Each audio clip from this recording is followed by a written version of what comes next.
First time on that left foot, trying to steer it into the bar, and it's just crept under his right arm. He'll be absolutely gutted about that one, Ashdown. And it's a real blow for Leeds, who would have wanted to start this half with a nice positive attitude. So the last thing they wanted.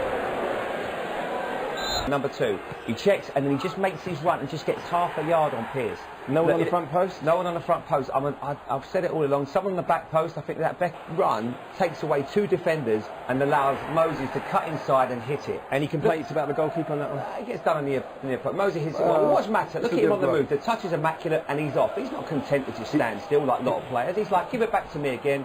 He occupies 2 players. Makes Moses' minds up what he's going to do, and he opens also the space. Just a little run. Bang. Takes the centre halves out of there. Pass. The weight of it. And it's inviting, but you know what? It's a really good finish as well, Jim, isn't it? It's a good finish. He came off the bench and did better than Marin did.